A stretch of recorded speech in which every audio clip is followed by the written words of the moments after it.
जैसे trend change हुआ आपके पास सीएसएस के अंदर, पीएमएस के अंदर, हर जगह पे, कि आपके पास जो एसे है ना उसका क्राइटेरिया चेंज हो गया। ठीक है। अब क्राइटेरिया चेंज होने के बाद एक मसला ये आया कि आपके पास जो 10 एसेज आते हैं ना, उन 10 एसेज के अंदर ऑलमोस्ट कोई 60 टॉपिक्स ऐसे आ रहे हैं जो आपके एक्सपोजिटरीज हैं, जो आपके कोई कोटेशन बेस ऐसे आ रहे हैं, या कुछ ऐसे एसेज हैं जो कि आर्ग्यूमेंटेटिव नेचर के हैं। ठीक है।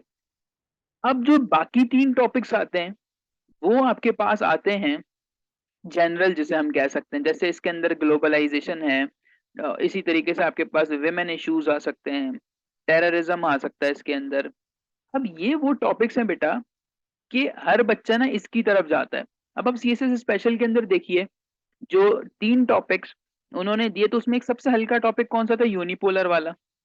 फिर एआई वाला था।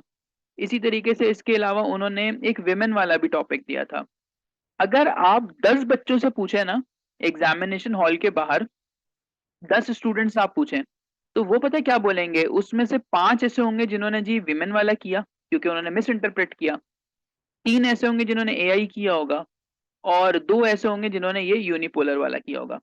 लेकिन आप अगर किसी से पूछेंगे जी आपने क्या दूसरा ऐसे किया था, कौन सा ऐसे? With every hardship come ease, ये था नंबर 10 के ऊपर। आपको इस ऐसे के बच्चे नहीं मिलेंगे, या मिलेगा भी तो कोई एक आधा कोई स्टूडेंट मिलेगा, उससे ज्यादा नहीं मिलेगा। रीजन क्या है उसका? उसका रीजन ये है कि हमारे स्टूडेंट्स की कमांड इन एसेस के ऊपर नहीं है। ठीक है। इसको तो देख के उनके लिए एक नाइटमेयर होता है कि यार ये क्या आ गया। ठीक है। वो क्या करते हैं कि जी इसका मेरे पास डेटा है, इसका मुझे नॉलेज है, और विमेन तो हम पढ़ते ही हैं जेंडर के अंदर भी, तो वो बच्चे इसके अंदर जाएंगे इन 3 टाइप के ऐसे में। और जब आप ये वाले ऐसे अटेम्प्ट करोगे, क्योंकि इसमें ऑलरेडी तादाद ज्यादा है तो इसमें कंपटीशन ज्यादा है। ठीक है। इसके अंदर कंपटीशन ज्यादा है। मिसाल के तौर पे अगर 10,000 बच्चा है ना, तकरीबन कोई 8,500 जो बच्चा होगा ना उसने ये अटेम्प्ट किया है, ये 3 टॉपिक। उसके बाद फिर थोड़े कुछ और होंगे, कुछ और होंगे, कुछ और होंगे। ये वाला जो तरीका है ना, अब ये ऑब्सोलीट होता जा रहा है ऐसे के अंदर। बात समझ में आ रही है?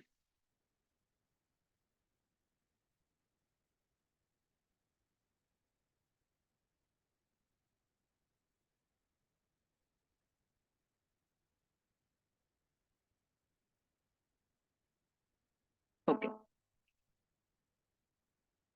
अब आपने करना क्या है? करना आपने ये है कि आपने अगर ये अटेम्प्ट करने, तो भाई वेल एंड गुड, आप यही अटेम्प्ट करें। लेकिन इसके ऊपर फिर आपका नॉलेज बहुत अच्छा होना चाहिए। ठीक है।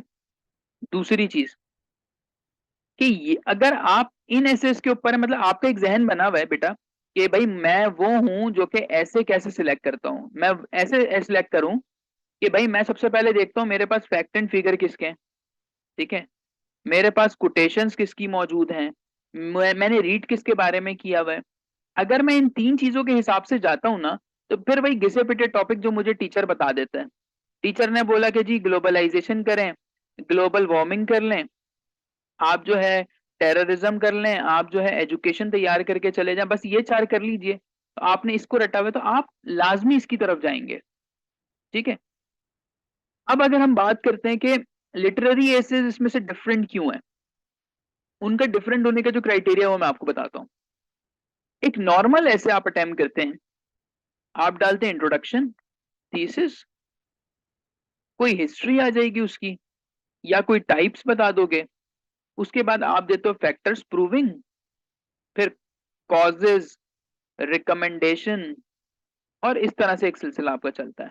कंक्लूजन, केस स्टडी आ जाती है, और फिर कंक्लूजन आता है। ठीक है। ये तो आप लोगों को पता होगा कि यार ये हमारे पास क्या है, एक मेन आपके पास तरीका है किसी भी ऐसे को लिखने का। ठीक। लेकिन जब हम बात करते हैं किसी एक्सपोजिटरी ऐसे की, उसके अंदर इतने सारे लवाजमत नहीं आते। उसके अंदर आप शुरू करते हो किससे? इंट्रोडक्शन लिखते हैं। उसके बाद आप बताते हो मीनिंग। अभी जो मैं ऐसे अटेम्प्ट करके आया हूँ हार्डशिप वाला, तो उसके अंदर मैंने क्या लिखा है जी? Understanding the meaning of the ऐसे। ठीक है, मीनिंग ऑफ ऐसे आप लिखें, कोई इसमें मसले की बात नहीं है। और उसके बाद आप लिखेंगे एग्जाम्पल्स प्रूविंग दैट, और जो भी आपका टॉपिक है वो आप लिख दें। और उसके बाद आपके पास अगर टाइम बचता है तो कुछ करेक्टरिस्टिक्स वरना कंक्लूजन, दैट्स इट। इसकी ये आउटलाइन होती है इन एसेस की।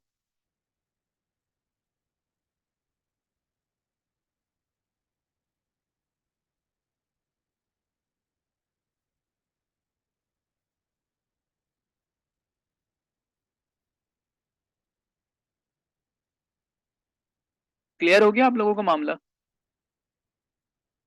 मासूम आप बताएं, आप पहली क्लास ले रहे हो। मैं ये बता रहा हूँ ना कैसे तैयार करते हैं, अभी तो मैंने आपको जनरल इसका तरीका बता दिया। इसके लिए आपके पास नॉलेज होनी चाहिए, और नॉलेज के साथ साथ बेटा आपके पास ना एक पावर होनी चाहिए कनेक्टिविटी की। कनेक्टिविटी ऑफ थॉट्स होने चाहिए आपके पास। अच्छा, मुझे बच्चों ने, वो बच्ची इसमें ऐड नहीं है, अनमोल नाम है उसका, उन्होंने मुझे कहा था कि सर आपने जो ऐसा अटेम्प्ट किया था ना, आप जरा उसका बताएं। तो बेटा मैंने अटेम्प्ट किया था human developments lead the societies backward. ठीक है, ये मैंने 2021 में अटेम्प्ट किया था, इसमें ये मेरे पास ऐसे है, सही। अब अगर ये टॉपिक आपके सामने आता है तो बहुत कम लोग इसको अटेम्प्ट करते हैं, राइट, बिकॉज कोई फैक्ट फिगर नहीं है ना, कुछ पढ़ा हुआ आपने इसके बारे में। मैंने क्या किया, मैंने इस टॉपिक को ना निगेट किया। अगर आप इसको पढ़ें तो आपको लगेगा वो कहता है कि ह्यूमन डेवलपमेंट सोसाइटीज को बैकवर्ड लेके जाती हैं। ठीक है, आप इससे एग्री करते हो डिसएग्री करते हो?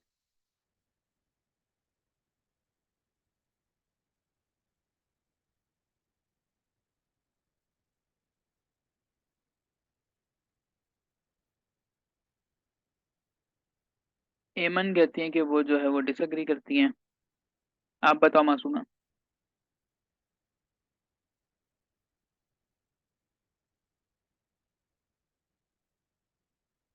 हाँ, अब इसमें क्या है, आपने एक साइड लेनी है।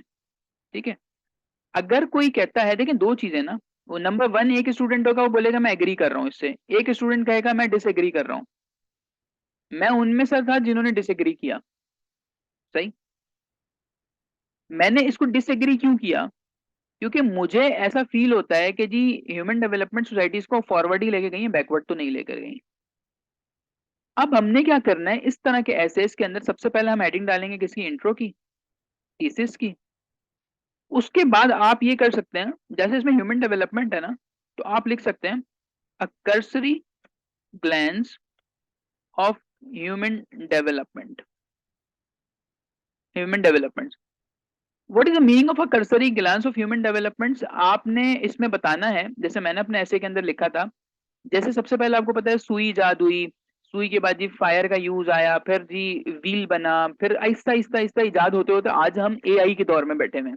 तो मैंने उन सब का ना एक ग्लैंस दिया था एक पैराग्राफ के अंदर। ठीक है, सो आप पहले हिस्ट्री दे दोगे इसकी, और उसके बाद आप जो पॉइंट कह रहे हो, जैसे अगर आप कहते हो डिसएग्री, तो आप लिखेंगे factors proving that human development leads societies forward. ठीक है, अब मैंने क्या किया बेटा, थर्ड पॉइंट के अंदर मैं इससे डिसएग्री कर गया हूं। बात समझ में आ रही है? और अगर कोई स्टूडेंट इससे एग्री कर रहा है तो वो क्या लिखेगा, factors proving that human development lead the societies backward. समझ में आ गई नई बातें आपके? मुश्किल बात तो नहीं है कोई? मेरी कोशिश होती है आसान जबान में समझाऊं, जो मैं खुद पेपर में कर कर आया हूँ चीज। ठीक है,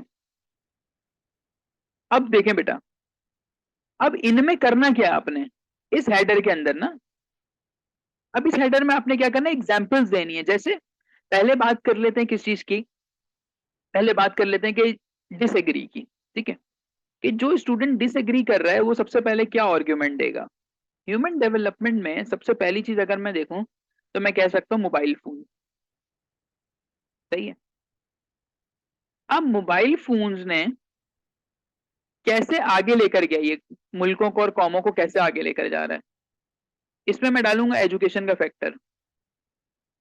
ठीक है, मैंने इसमें बताया कि जैसे हमारे पाकिस्तान के अंदर बलूचिस्तान का जो एरिया है, किला किला अब्दुल्ला जो है, और इसी तरीके से पंजाब के जो एरियाज हैं, जैसे साउथ पंजाब ज्यादातर आपका, इसी तरह कराची में कुछ एरियाज है, औरंगी टाउन, लियारी, ये ऐसे एरियाज हैं जहाँ पे लिटरेसी रेट कम है। एग्री करोगे मुझसे?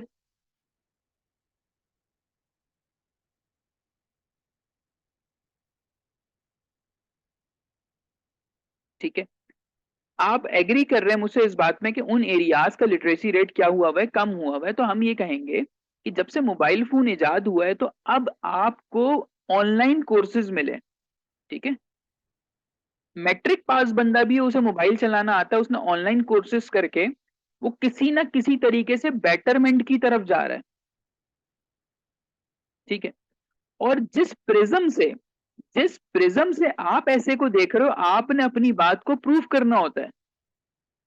ठीक है, मिसाल के तौर पे मैंने यहाँ पे जो स्टांस लिया ना डिसएग्री वाला, अब मेरी पूरी कोशिश होगी कि मैं किसी तरीके से इस बात को प्रूफ कर दूं कि जी नहीं, ह्यूमन डेवलपमेंट तो सोसाइटीज को आगे लेकर जाती है। ठीक है, मैंने मोबाइल फोन से बताया कि जी ऑनलाइन एजुकेशन आई, लोगों को बेनिफिट हुआ, मोबाइल फोन से आपके पास अवेयरनेस आ रही है। आप कहेंगे सर अवेयरनेस कैसे आ रही है? जब बार बार आपके मोबाइल पे मैसेज आता है से नो टू करप्शन, या कोविड के दौर में आपने देखा होगा कि जब आप किसी को कॉल करते हैं, राइट, तो उसके अंदर आपके पास क्या आ रही होती थी, एक कॉलर ट्यून आ रही होती थी, राइट, कि कैसे करना है, क्या सारी चीजें करनी है, आपने कितने डिस्टेंस रखना है। इसी तरीके से गवर्नमेंट ऑफ पाकिस्तान मैसेजेस कर रही होती है, जी आपका जो है वो एनआईसी नंबर डाल के चेक कर लें किधर इलेक्शन होना है आपका। ये सारी चीजें तो पता है ना आपको, ये आपने डेली लाइफ में देखी भी है। जी, तो अब मैं ये कह सकता हूँ कि मोबाइल फोन आने से तो अवेयरनेस बढ़ी और लोग हमारे एजुकेटेड हो गए। Number two, crime reporting.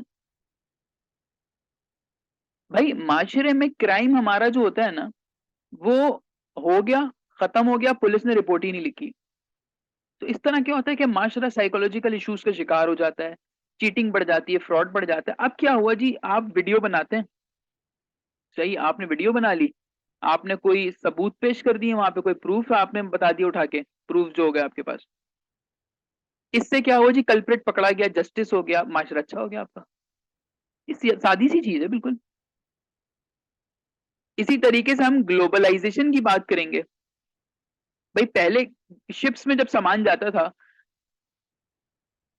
बेटा मासूमा, यही तो मैं आपको बता रहा हूं कि जिस प्रिज्म से आप अपनी बात को प्रूफ करने बैठे हैं ना, आपने उसी को लेकर चलना होता है। इसीलिए मैंने स्टार्ट में कहा कि आपने एक पॉइंट पकड़ना है बस। जैसे अगर मैं कहता हूं ना कि मैं डिसएग्री कर रहा हूं, तो अब मैं दूसरा एंगल एग्जामिनर को दूंगा ही नहीं। आपने जैसे, आपने देखा ना कि कभी कोई कोर्ट रूम ड्रामा आपने देखा है, जैसे आपको पता है एक जज आगे बैठा हुआ होता है, अब वकील अगर गलत भी बोल रहा होता है ना, तो वो कितने कॉन्फिडेंटली अपना सामान लाके पेश करता है, नहीं जज साहब प्रूफ देखें, ऐसा है वैसा है, मेरा क्लाइंट, हर डायमेंशन से तुम्हें अपनी बात प्रूफ करानी है। सही है, ये चीज समझ में आई? अब मैं यहाँ जितनी बातें करूंगा तुम सबका उल्टा बता सकती हो मुझे कि नहीं सर ऐसे तो नहीं है, वैसे, तो मैं कहूंगा ठीक है, अब आप जो है ना इसका एग्री में लिख कर दिखाएं मुझे। सही, अब आप जब एग्री में लिखेंगे तो मैं आ जाऊंगा बीच में, मैं कहूंगा नहीं ये तो पॉइंट गलत है। मतलब मैं इसमें अभी भी बोल सकता हूँ कि मोबाइल फोन से जब मैं ऑनलाइन एजुकेशन की बात करूंगा ना, तो आप कहेंगे कि सर गुर्बती है तो लोगों के पास मोबाइल भी नहीं है, लोग पढ़े ही लिखे नहीं, लोग तो टिकटॉक यूज कर रहे होते हैं। मैंने भी अक्सर देखा सिक्योरिटी गार्ड या कोई मजदूर बंदा है, वो यूजुअली मोबाइल का गलत इस्तेमाल कर रहा होता है। फीमेल जो है मोबाइल से यूजुअली सेल्फीज ले रही हैं, और वो आगे वाला कुछ सिलसिला एक मामला चल रहा है। सो इट डिपेंड्स कि आपका प्रिज्म क्या कहता है। ये आपने बड़ा अच्छा पॉइंट रेज किया। ईमान, आप क्लास में हो, समझ में आ रहा है आपके? मोबाइल से डिस्ट्रक्शन भी होती है, अगेन आई एग्री, बट आप अपने प्रिज्म से आप लेकर चलोगे। अब मैं आपको एक मिसाल देता हूँ, उसके बाद मैं वापस आऊंगा, ताकि ये बात क्लियर करना बहुत जरूरी है। मैंने एक क्लास में एक बच्चे को, इसको कहते हैं आर्ग्यूमेंट बनाना ना, ये अच्छी बात है काफी कि आपने यहाँ पे सवाल कर लिया कि आपको पता चले। देखो, आज आप लोग जाहिर है फीमेल हो, तो आपको पता है जेंडर इश्यूज हैं हमारे मुल्क में, और बहुत ज्यादा हैं। ठीक है, जेंडर इश्यूज हैं। पॉलिटिक्स जो है हमारी, विमेन उसमें कम है। पाकिस्तान की जो पॉलिटिक्स है उसमें वुमेन कम है। इस बात से एग्री करते हो?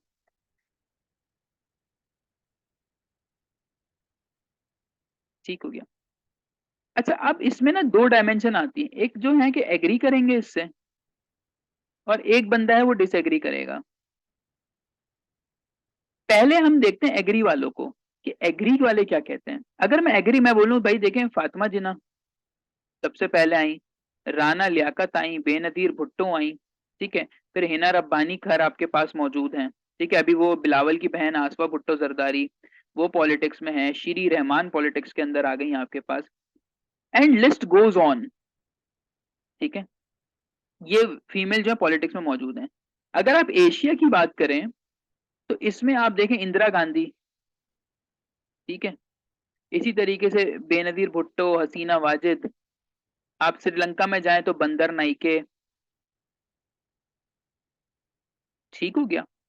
तो पॉलिटिक्स में मेन पोजीशन पे भी तो औरत बैठी हुई थी। बात समझ में आती है?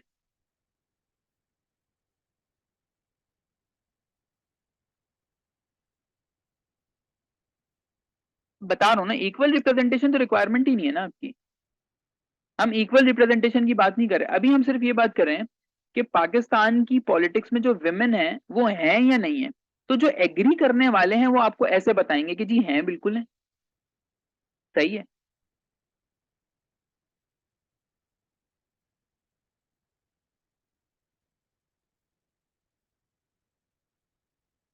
अच्छा, अब अगर मैं डिसएग्री की बात करूं तो मैं सिंपली यूं कह सकता हूं कि नहीं जी ये नेपोटिज्म पे आई हैं।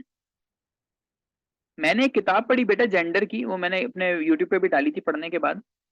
उसके अंदर उन्होंने बात लिखी है कि जितनी औरतें आई ना, इंदिरा गांधी, बेनजीर भुट्टो, हसीना वाजिद, बंदर नाइके, ये मेरिट पे नहीं आई हैं। और पाकिस्तान में कोई भी औरत मेरिट के ऊपर नहीं आई है पॉलिटिक्स के अंदर। पाकिस्तान में औरतें आती हैं या तो वो विडोज होती हैं या वो डॉटर्स होती हैं किसी पॉलिटिशियन की। बात समझ में आई? नाउ, अब मैंने आपको एक ही बात के दो रुख दिखा दिए, ये वाला भी, ये वाला भी, एग्री भी डिसएग्री भी। बेटा इट्स अप टू यू, तुम अपने ऐसे में क्या प्रूफ कर रहे हो, राइट?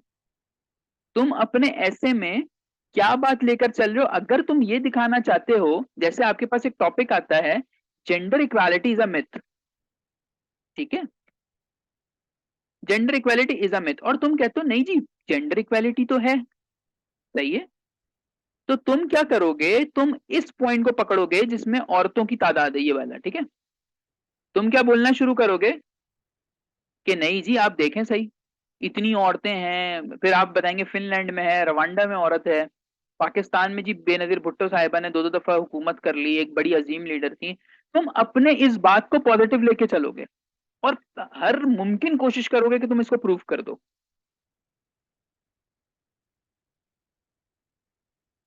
ठीक हो गया। लेकिन अगर तुम कहते हो, अगर तुम्हारे पास टॉपिक आता है, वो शेक्सपियर की कोटेशन आ जाती है, प्रेलिटी थाई नेम इज वुमेन, ठीक है, अगर ये वाला टॉपिक आता है और तुम इस पे एग्री करते हो कि जी औरत तो कमजोर है, तो बेटा फिर तुम ये वाला पॉइंट ऑफ व्यू लेकर चलोगे डिसएग्री वाला, कि ठीक है खवातीन पॉलिटिक्स में तो आई हैं, लेकिन ये कोई कॉम्पिटेंट थोड़ी है। फातिमा जिन्ना क्यों पॉलिटिक्स में आई थी? Due to her brother. Quaid-e Azam नहीं होते तो फातिमा जिन्ना नहीं होती। बेगम राना लियाकत अली कैसे आई? अपने हस्बैंड की वजह से। फिर बेनजीर भुट्टो अपने वालिद साहब की वजह से आई। मरियम नवाज क्यों आ रही है? अपने बाप की वजह से आ रही है। कोई एक ऐसी औरत आप दिखा दो जो इंडिपेंडेंटली गरीब घर से आई हो और आके वो खड़ी हुई हो पॉलिटिक्स के अंदर। ये पूरे एशिया क्या पूरे वर्ल्ड में नहीं है ये चीज, ठीक है। हिलेरी क्लिंटन थी तो वो बिल क्लिंटन साहब की वजह से। So this is the thing कि आप जिस चीज को प्रूफ कर रहे हैं ना, आपने सिर्फ उस पर्सपेक्टिव को लेना है और दुनिया जहान की सारी एफर्ट लगा के उस बात को प्रूफ करना है अपनी। तो दूसरा पर्सपेक्टिव आपने सोचना ही नहीं है। ये चीज सीखने वाली है ऐसे के अंदर, राइट?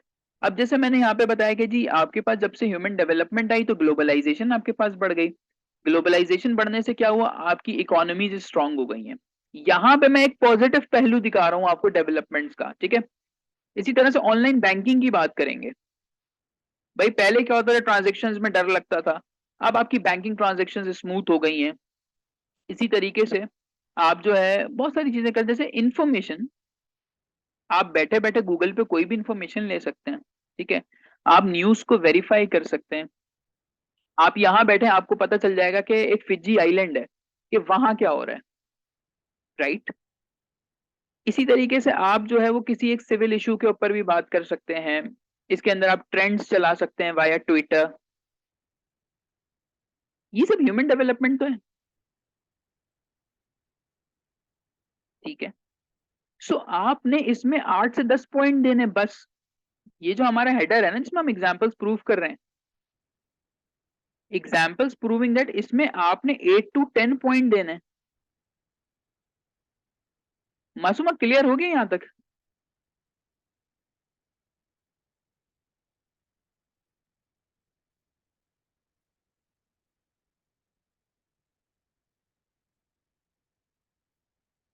अरे अभी रुक तो जाओ, पॉइंट समझ में आ गए।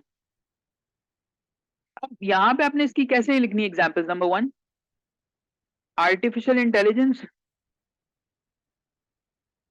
यार स्पेलिंग देख लीजिए, ये गलत हो जाती है मुझसे टाइपिंग तेज करते हुए, ठीक है। आर्टिफिशियल इंटेलिजेंस, और कोई आपने एक पॉइंट इसका बना दो एआई का ना।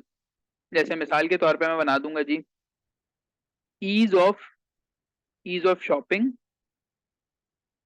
ईज ऑफ लर्निंग, या इसी तरीके से इंक्रीजिंग लिटरेसी रेट, ठीक है। ये आपके पास एक, इनमें से कुछ भी चूज कर लो, एक पॉइंट बन गया तुम्हारे पास, एक आउटलाइन बन गई, राइट। फिर इसी तरीके से तुम चलो आगे जी। आपके पास इंटरनेट आया, इंटरनेट के बेनिफिट्स लिख देंगे। इंटरनेट का बेनिफिट जी क्या हुआ, अवेयरनेस, ठीक हो गया। अवेयरनेस के बाद आपके पास आ जाएगा जी ह्यूमन राइट्स के बारे में लोगों को पता चलना शुरू हुआ। ह्यूमन राइट्स के बाद आपके पास जो है इंफॉर्मेशन आना शुरू हुई। फिर उसके बाद आप लिखेंगे टेक्नोलॉजी से आपको बेनिफिट क्या हुआ, रिसर्च एंड डेवलपमेंट मुल्कों में बढ़ गया। This is the thing. अब इसमें से कोई भी पॉइंट उठाओ, उसके ऊपर आउटलाइन बना लो। यही तो आउटलाइन है इसकी, कि एक एक ह्यूमन डेवलपमेंट को उठाना है आपने और उसके बारे में बात करनी है।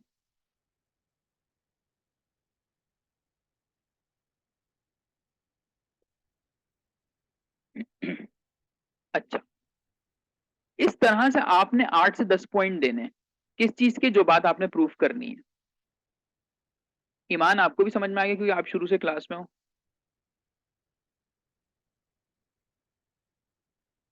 नाउ इस केस के अंदर आप एक जगह पे डिसएग्रीमेंट वाले भी पॉइंट्स शो कर सकते हैं। कैसे शो करेंगे वो, सम ह्यूमन डेवलपमेंट सीक्वेंस में मुश्किल आती है। सीक्वेंस में क्या मुश्किल है, देखो इसके अंदर आपने एक चीज देखनी है, political, economic, social, religious, climate, 4-5 dimension है इसमें। आप देख लें एक एक दो दो पॉइंट। चले आप मुझे टेक्स्ट कीजिएगा व्हाट्सएप पे ना, यहाँ पे मैं अपना नंबर डाल देता हूँ। फिर इंशाल्लाह फिर उस चीज को ना हम डिटेल में बात कर लें, क्योंकि फिर अभी हम करेंगे ना तो ये हम आउट ऑफ द वे जाएंगे। हालांकि है तो वो इम्पोर्टेंट बात, लेकिन फिर ये ऐसे मेरा कंप्लीट नहीं हो पाएगा। अच्छा, जब आपने एग्रीमेंट के इतने सारे पॉइंट दे दिए कि भाई हम जो पॉइंट प्रूव करने लगे, now you can also show disagreement, ठीक है। आप डिसएग्रीमेंट शो कर सकते हो। डिसएग्रीमेंट कैसे शो करेंगे, इसके आप पॉइंट दें 3 से 4। अब देखो मैं आपको समझाता हूं इसको। इंट्रो के बाद जब आपने अपना मेन आर्ग्यूमेंट दिए, मेन आर्ग्यूमेंट्स आपने दे दिए कितने, 8 से 10 होने चाहिए मिनिमम। 8 से 10 हेडर होंगे ये। उसके बाद आप दोगे किसका, मिथ वाला, सॉरी डीमेरिट्स वाला, ठीक है, या फिर काउंटर आर्ग्यूमेंट जिसे कहते हैं। काउंटर आर्ग्यूमेंट आप देंगे 3 से 4। मैंने पेपर में 3 से 4 दिए थे सिर्फ। यानी मैंने क्या बोला था इसके अंदर, के देखो ह्यूमन डेवलपमेंट सोसाइटी को आगे तो लेकर जाती है, वो मैंने प्रूफ कर दी बात। लेकिन मैंने एक दूसरा आर्ग्यूमेंट दिया कि ह्यूमन डेवलपमेंट जो है ना, वो सोसाइटीज को बैकवर्ड भी लेके जाती है। Human development lead the societies backward. अब बैकवर्ड में कैसे लेकर जाती है, हम उसके पॉइंट डाल देंगे। और वो आप लोगों को पता है क्या क्या हो सकता है उसके अंदर। Number one, frauds. ठीक है। साइबर सिक्योरिटी का मसला आ रहा है अभी जब से ह्यूमन डेवलपमेंट्स आई हैं। फिर न्यूक्लियर वेपन्स आ गई हैं, इससे आपके पास एक ह्यूमन डेवलपमेंट से मसला आ रहा है। इसी तरीके से फिफ्थ जनरेशन वॉरफेयर आया था, एक ये भी मसला है जब जितनी ह्यूमन डेवलपमेंट है। फिर प्लस हेल्थ इश्यूज। ठीक है, जहां आपके पास फोन ने और ऑनलाइन एजुकेशन, ऑनलाइन चीजों ने आपके लिए बेनिफिट किया है, वहीं हेल्थ इश्यूज ज्यादा बढ़ रहे हैं, ओबिसिटी का मसला आ रहा है। ठीक है। अब आप देखें कि कुछ बच्चे अगर आप देखें या फिर कुछ बड़े भी आप देखें ना, तो या तो वो बहुत ज्यादा कमजोर मिल रहे हैं आपको, जिसे हम माल न्यूट्रिश कहते हैं, या बहुत ज्यादा मोटे लोग मिलेंगे आपको। अब लोग ना अपनी फिटनेस का ख्याल नहीं रख रहे। एग्री करेंगे इस चीज से? उसका मैं रीजन आपको बता देता हूं कि अब ना लोग या तो वर्क फ्रॉम होम कर रहे हैं, या ज्यादा फोन में अपना टाइम कंज्यूम कर रहे हैं, या लैपटॉप लेके पूरा दिन बैठे रहते हैं। तो यहाँ पे क्या हो रहा है कि अब हेल्थ इश्यूज आ रहे हैं लोगों के अंदर। ठीक है। उसके बाद एक इशू जनरेट होता है, साइकोलॉजिकल इशू। साइकोलॉजिकल इश्यूज क्या हो रहे हैं? लेट सपोज आपके पास, ये सब एग्री कर सकते हैं और बड़ा इजी सा कंसेप्ट है ये, कि आपके ना चार फ्रेंड्स का ग्रुप है। ठीक है, चार फ्रेंड्स का ग्रुप है, इंस्टा पे भी हो, सोशल मीडिया पे हर चीज फॉलो करो। उसमें से जो तीन है ना बड़े वेल ऑफ हैं। ये तीन वो हैं जो कि आईफोन वाले हैं। ठीक है। ये वो हैं जो कि सालाना ट्रिप लगा रहे हैं। ठीक है। ठीक है, ये जो है ट्रिप लगा रहे हैं, ये घूमने जा रहे हैं, अपनी अच्छी अच्छी पिक्चर्स डाल रहे हैं, अच्छी जगह जा रहे हैं।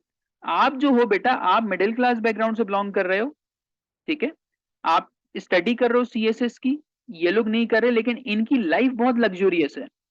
ये लग्जरी जिंदगी घूम रहे हैं, इनकी शादियां भी बड़ी अच्छी हो रही, सब हो रहा है। आप अभी यही टैकल कर रहे हो कि यार मैंने ये करना है, मैंने यूं करना है। तो जब आप उनका लाइफ स्टाइल देखते हो, तो आपको साइकोलॉजिकल इश्यूज शुरू हो जाते हैं।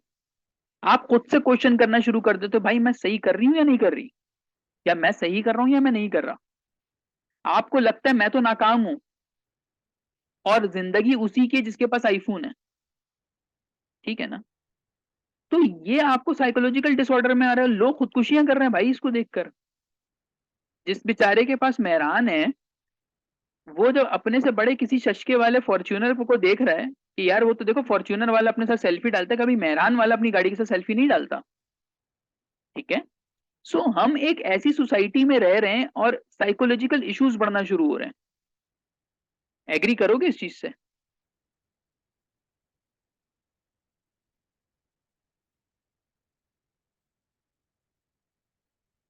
ठीक है। सो हम एक पॉइंट ये भी ऐड कर सकते हैं कि भाई ह्यूमन डेवलपमेंट से साइकोलॉजिकल इश्यूज बढ़ना शुरू हो गए हैं। अच्छा, और क्या आप पॉइंट ऐड कर सकते हो इसके अंदर? इनके अलावा frauds, nuclear weapon, health issues, psychological issues, आपको क्या लगता है ह्यूमन डेवलपमेंट की वजह से और क्या मसले आए हैं?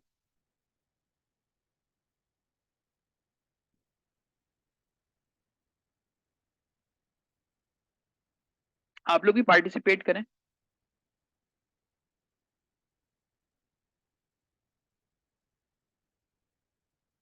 ये ऊपर लिख दिया ना मैंने, फ्रॉड के साथ स्लैश डाल के साइबर क्राइम्स। अच्छा, डोंट यू थिंक कि विमेन इश्यूज बढ़ गए हैं इससे? वो फिफ्थ जनरेशन वॉरफेयर आ गया ईमान, लेबर रिप्लेसमेंट भी हो गई। अच्छा, ये बताओ कि आपको लगता है कि जब से टेक्नोलॉजी बढ़ी है, तो आपको विमेन इश्यूज का ज्यादा मसला आ रहा है? पहले तो ये रीजन था कि जो जो मैंने बेटा देखा सोसाइटी के अंदर, उसमें यह था कि पहले की दौर की खवातीन जब इंटरनेट नहीं था, तो वो अपने आप को अपने घर में सेफ फील करती थी। ठीक है। लेकिन अब सबके पास सेल फोन्स आ गए, राइट? अब सेल फोन्स पे आपके पास रैंडमली कोई भी टेक्स्ट आ जाता है। ठीक है। रैंडमली टेक्स्ट आ रहा है, फजूल किस्म की बातें हो रही हैं। वो जो है जी मैसेंजर पे भी जा रहा है, कोई स्नैपचैट पे। एक तो हम कनेक्टेड है ना, वही बंदा आपको फेसबुक पे कमेंट करके भी हरास कर रहा है, वो नंबर उसका लीक कर दिया, किसी और को नंबर फॉरवर्ड कर दिया। तो डोंट यू थिंक कि विमेन इश्यूज बढ़ गए हैं इससे?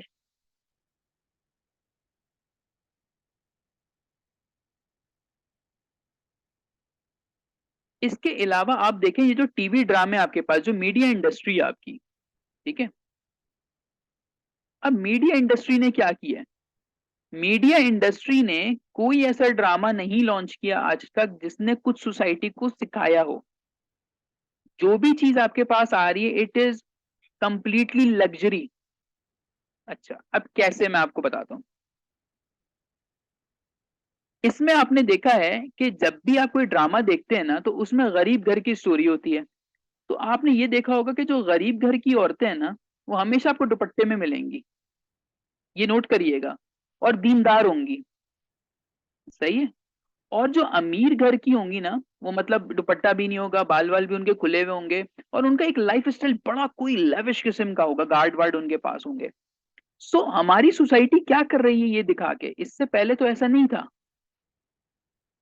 आप लोगों की जहन साजी कर रहे हो। आप ड्रामे में ये चीज शो कर रहे हो कि जी अगर आपका शौहर जिसके पास पैसे नहीं है, वो मिडिल क्लास है, और आपकी ख्वाहिशात कोई दूसरा पूरी कर रहा है, तो आप उसके पास जा रहे हो। पॉलीगैमी का कंसेप्ट भी आपके पास आ रहा है। तो ये ह्यूमन डेवलपमेंट तो है। एक ड्रामा बड़ा मशहूर हुआ बीच में, बेबी बाजी, ठीक है।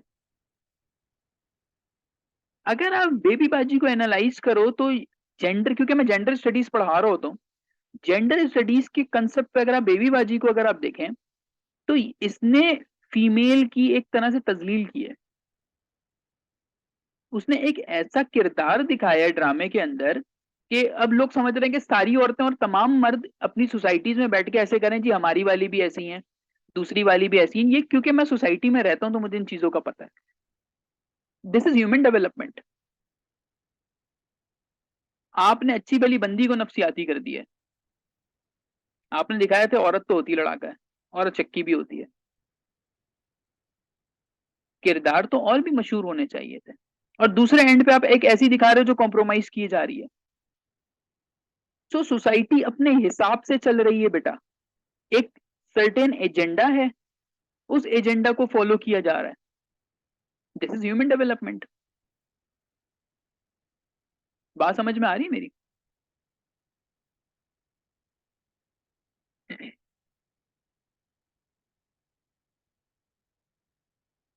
अच्छा, इसी तरीके से हमने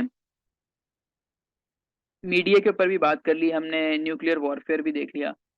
और आप अपने इर्द गिर्द जितनी जगहों पे देखेंगे, आपको ये नजर आएगा कि जी ह्यूमन डेवलपमेंट से हमें प्रॉब्लम ही फेस करना पड़ रही है। बेटा सबसे आसान इलेक्ट्रिसिटी, हमने तो इसकी बात ही नहीं की, इलेक्ट्रिसिटी। बाकी जो बच्चे ऐड हैं यहाँ पे, हयात हो गया, उरूज हैं, और एक और कोई बच्चा है। अब इलेक्ट्रिसिटी को अगर आप सिर्फ सोचिए अपने पास, ये ह्यूमन डेवलपमेंट है सर, बिल्कुल है, बेहतरीन है। लेकिन एक मिनट के लिए सोचिए, अगर इलेक्ट्रिसिटी चली जाती है, आपकी जिंदगी रुक जाती है। आप जो है, ना आप कपड़े इस्त्री कर सकते हो, ना आप फोन पे कोई फाइनेंशियल ट्रांजैक्शन कर सकते हो। आप जो है बिल्कुल एक मुझे जैसा आप पैरालाइज हो जाते हो। कहीं खाना खराब हो जाता है, फ्रिज आपका बंद हो जाता है, और खुदा ना खास्ता जैसे एक बार हुआ था कि नेशनल ग्रिड स्टेशन आपका बैठ जाता है, तो पूरे पूरे दिन की लाइट नहीं होती, आपकी हर चीज स्टॉप हो जाती है। बिकॉज आपने इतना ज्यादा आपने उसके ऊपर इन्हिसार करना शुरू कर दिया है। चीज अच्छी है इलेक्ट्रिसिटी, बट आपको ये एक ऐसी ह्यूमन डेवलपमेंट है जिसने आपको क्या कर दिया बेटा, बिल्कुल पैरालाइज कर दिया। न्यूक्लियर एनर्जी का ये रहा ना, मैंने लिखा है न्यूक्लियर वेपन्स। न्यूक्लियर वेपन्स क्यों बनाए गए थे? सेफगार्ड करने के लिए अपनी कंट्री को। लेकिन अब क्या है, अब थ्रेट हो गया, कौन कब किसे मार दे, तो ये भी तो गलत है। सो बेटा इतने सारे जो मैंने आपको आर्ग्यूमेंट दिए, इतने सारे पॉइंट्स हैं, ये आपके पास डीमेरिट्स हैं। कोई स्टूडेंट अगर चाहता है कि वो ये ऐसे अटेम्प्ट करे, human development lead the societies backward, तो वो दोनों स्टांस ले सकता है। वो एग्री भी कर सकता है अच्छी अच्छी बातें करके, और वो ये तल्ख हकीकत एग्री करके ये इसको डिसएग्री भी कर सकता है। This is how an essay is made, ठीक है। और इस तरह के एसेज में बच्चा भागता क्यों है? बिकॉज आपको सिखाया नहीं जाता। अभी भी आप एस्पिरेंट से मिलो तो मैं मुझे बड़ा अफसोस होता है कि जी नहीं सर, हमने ना 7 थीम तैयार कर ली। मैंने कहा अच्छा कौन कौन सी थीम? टेररिज्म हमने कर लिया, हमने जी सर ग्लोबल वार्मिंग कर लिया, मैंने कहा चलो अच्छी बात है तुमने तैयार कर लिया, लेकिन अगर पेपर में आता है is global warming a bigger threat than terrorism, तो क्या तुम इस काबिल हो कि तुम इस ऐसे को कॉम्प्रिहेंड कर दो? जब ये पेपर में आएगा ना ये वाला ऐसे, तो जिसने ग्लोबल वार्मिंग तैयार किया वो बड़ा खुश हो जाता है, जिसने टेररिज्म तैयार किया वो बड़ा खुश हो जाता है। नहीं ले सकते किसी भी ऐसे में, आप दोनों साइड नहीं लेते हैं, आपको अपना एक पॉइंट प्रूफ करना होता है। कभी भी कोई वकील जो है ना वो दोनों साइड से नहीं लड़ेगा, वो अपना एक बंदा उठाएगा और उसको प्रूफ करने की कोशिश करता है। ये वाला जो ऐसे है, लेट सपोज ये आता है जी 2024 वाली अटेम्प्ट में, ठीक है, 2024 की अटेम्प्ट में ये ऐसे आया आपके पास, is global warming a bigger threat than terrorism. तो जिस बच्चे ने टेररिज्म तैयार किया वो खुश कि भाई ये लो टेररिज्म पे आ गया, जिसने ग्लोबल वार्मिंग तैयार किया वो भी खुश कि चलो भाई मेरा ग्लोबल वार्मिंग लग गया, अब मैं सुकून से लिखूंगा। हालांकि ये दोनों फेल हो जाएंगे। रीजन बिकॉज ये ऐसे ये है ही नहीं दोनों के ऊपर, ये एक अलग सिम्त के ऊपर जा रहा है जिसमें आपने इन दोनों को को रिलेट करते हुए जाना है। दोनों साइड नहीं ले सकते ना, आपका ऐसे फिर मुकम्मल ही नहीं हुआ। आपने आपने ये भी बोलने की ह्यूमन डेवलपमेंट जी सोसाइटीज को बैकवर्ड भी लेकर जाता है फॉरवर्ड भी लेके जाता है, आपका स्टांस कहाँ गया? आप ये भी कह रहे हो कि जी पाकिस्तान और इंडिया की जंग भी होनी चाहिए, पाकिस्तान इंडिया जो ट्रेड भी होनी चाहिए, तो बेटा थोड़ा सा पहले ऐसे का मतलब सीखिए, ऐसे होता क्या है और स्टांस क्या चीज होती है। चलें जी, आज की क्लास में इतनी ही रखते हैं, ये वीडियो रिकॉर्ड हो गई है, इंशाल्लाह यूट्यूब पे अपलोड कर दूंगा। जिन्होंने सेशन पढ़ना है वो बिल्कुल मुझसे व्हाट्सएप पे बात कर लें, इसको हम